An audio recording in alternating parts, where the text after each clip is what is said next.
Tahiti Vibes, avec les véhicules Fave, disponibles au comptoir d'importation automobile de Mamaou.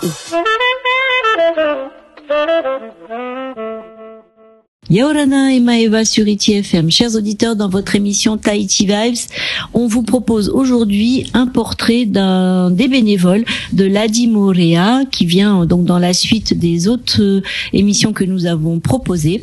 Aujourd'hui, on a le plaisir d'accueillir Denis. Yaorana. Yaorana Val. Alors, Denis, donc toi, qu'est-ce qui t'a amené déjà à Morea ? J'ai souhaité changer de vie. Ouais. J'ai quitté la métropole il y a 4 ans. Je suis venu vivre à Morea. Ouais, la chance. Moi, j'habite à Papeete et j'aimerais bien aussi aller vivre à Morea.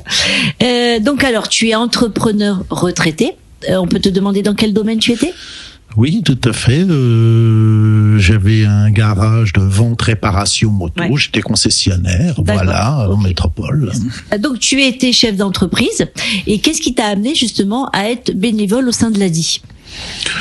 Ce qui m'a amené à être bénévole au sein de l'ADI, c'était avant tout, d'une part, de partager mon expérience, d'avoir eu et de gérer une entreprise pendant de nombreuses années, et d'en faire bénéficier surtout des jeunes créateurs, et en même temps de découvrir aussi l'entrepreneuriat local en Polynésie, pour en voir la différence avec notre façon de métropole. Oui, alors là, forcément, tu as dû être très surpris, puisque ici, il y a vraiment un statut qui a le vent en poupe depuis de nombreuses années. C'est le statut de patenté, qui est, on va dire, une micro-entreprise, si on devait faire un petit peu le parallèle. Et du coup, aussi, beaucoup de talent, beaucoup d'idées. Et alors, toi, ta mission là-dedans, c'est de faire un peu l'état des lieux, de la faisabilité, c'est ça ? Dis-moi un peu plus sur tes missions. Oui, tout à fait. D'une part, d'écouter ces futurs créateurs d'entreprises, effectivement d'en voir la faisabilité, en même temps après de les aider éventuellement, donc déjà à la création du projet.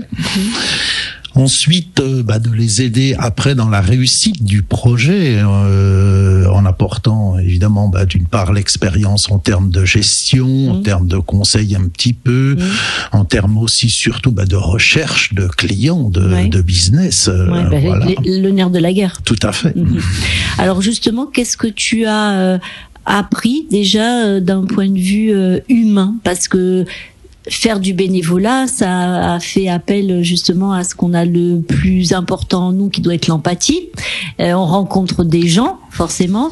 Qu'est-ce que tu as appris d'un point de vue humain, cette expérience ? Parce que là, je te pose aussi ces questions-là, parce qu'on va revenir aussi à l'appel aux bénévoles sur Morea. Donc c'est important d'essayer de partager un peu cette expérience. Alors d'un point de vue humain, qu'est-ce que ça t'a apporté ?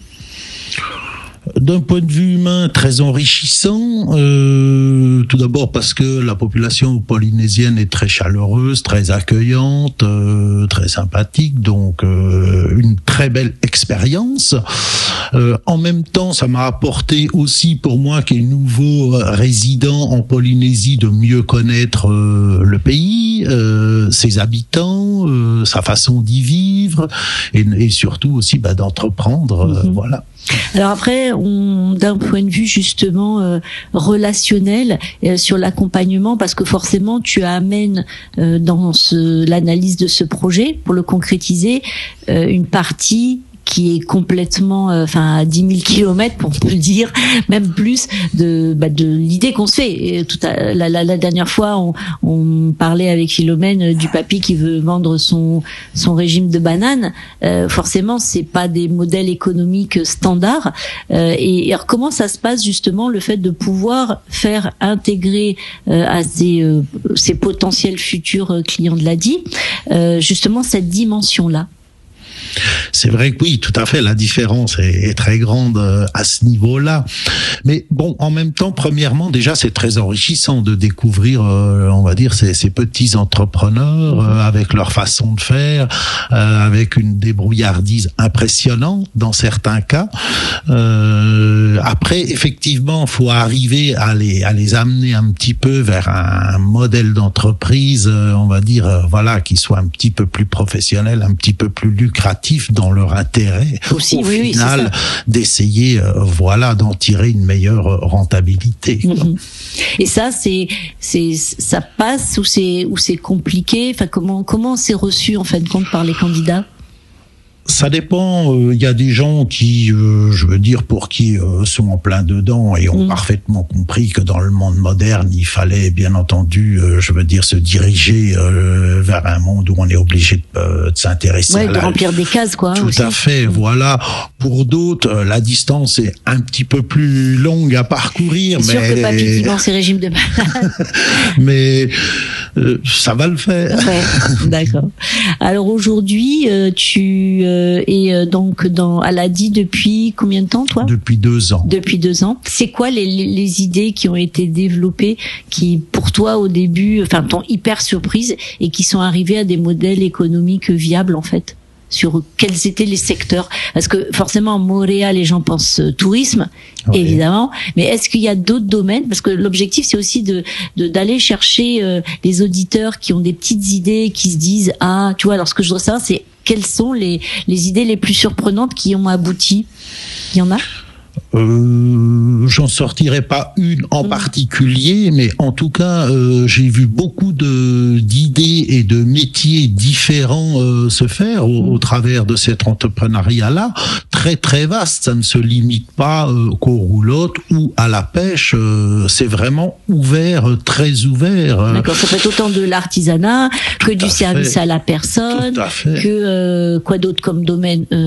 Forcément le tourisme, forcément les roulottes. La pêche, etc. C'est ça. L'agriculture, on en a parlé aussi. Mais on voit des gens qui font de la gravure, on voit... Donc de l'artisanat. Tout à fait, beaucoup de choses différentes dans l'artisanat, dans le commerce. Je pense même qu'il y a encore beaucoup de choses à faire. La Polynésie a encore beaucoup de choses à développer. Beaucoup de richesses. Tout à fait. Ok. Donc ce qu'il faudrait dire, c'est à tous les potentiels candidats à venir vous rencontrer l'équipe. Bon, vous êtes l'équipe de Moorea, mais l'ADI est présente aussi un peu partout en Polynésie, parce que tous les projets peuvent être viables. Tous les projets méritent d'être étudiés. Exactement. Et c'est là où le bénévolat que l'ADI souhaite faire est très très bien, parce que on peut justement, avant déjà de réellement finaliser un projet, déjà l'étudier, déjà voir et aider éventuellement les gens à le réaliser. Et oui, j'invite vraiment tous ceux qui ont la moindre idée éventuellement à nous contacter, à passer à ADI et pour déjà parler de leur projet. Oui. D'accord. Alors là, on va conclure cette émission bientôt en parlant justement de cet appel pour les bénévoles. Qu'est-ce que tu aurais envie de dire aux gens qui, pour du coup là, se disent moi ça me tente, mais j'ose pas, ou qui auraient peut-être un complexe par rapport à leur domaine de compétences, qui pensent qu'ils en ont pas, mais déjà avoir des relations humaines, parler tahitien, être un peu débrouillard, c'est déjà des compétences de base du bénévolat. Tu es d'accord? Tout à fait. Oui. Alors, qu'est-ce que tu leur dirais pour les motiver à venir rejoindre l'équipe, qui est une petite équipe à Moorea? Vous êtes 3. J'invite un maximum de gens à s'intéresser au bénévolat chez ADI. Premièrement, parce qu'il y a une charmante équipe très accueillante. J'ai très apprécié ça. On a un bon partage, etc. En même temps, c'est très très enrichissant de pouvoir justement découvrir ce tissu professionnel local, vaste. Il n'y a que de bons moments à passer. De toute façon, ça peut être aussi des partages d'expériences, ça peut être aussi des anciens entrepreneurs ou des gens qui ont changé de métier ou des gens qui sont justement pas du tout dans le monde professionnel. Vous n'avez pas de standard arrêté sur les profils de bénévoles que vous voulez. Pas du tout, pas du tout, au contraire. Oui. Donc le recrutement, je le dis, c'est à partir de septembre. Il y aura des posts, il y aura des infos. Il y a toujours la page Facebook, puisque ici Facebook c'est le plus grand média du monde. Donc c'est Moorea Microcrédit Pise, l'ADI Polynésie évidemment. Ce que j'ai pas demandé à tes consoeurs, c'est vous avez un bureau à Moorea? Oui, tout à fait. Parce qu'on a parlé de l'ADI mobile. Oui, tout à fait. Il y a bien un bureau à Moorea qui se situe à Te Abaro, vers le service des eaux. D'accord. T'es à Valo vers le service des eaux. Oui. Bon, de toute façon, sur Facebook, vous avez aussi les horaires, les contacts téléphoniques, voilà. Etc. Eh ben, écoute, je te remercie beaucoup d'être venu de Montréal jusqu'à nous pour partager justement ton expérience en tant que bénévole et puis en expliquer aussi un petit peu plus sur tes missions à nos auditeurs. Cette émission, nos auditeurs la retrouveront sur notre page Facebook en replay vidéo. On leur fait un petit coucou. Et puis évidemment, maintenant, nous sommes disponibles sur App Store et sur aussi Android pour avoir la plus belle des radios toujours à portée de main, parce que maintenant le téléphone c'est devenu l'outil numéro 1 que les gens ont dans leurs mains. Voilà. Eh ben on te remercie beaucoup Denis d'être venu jusqu'à nous. On vous souhaite à tous une belle journée et puis beaucoup de succès et surtout ne laissez pas les autres décider pour vos rêves. Allez voir l'ADI. Ils vous permettront de rendre votre projet réalisable si, comme le dit Aura, la responsable, vous êtes motivé. Merci. Allez, Nana, et belle journée à tous. Merci, Dana.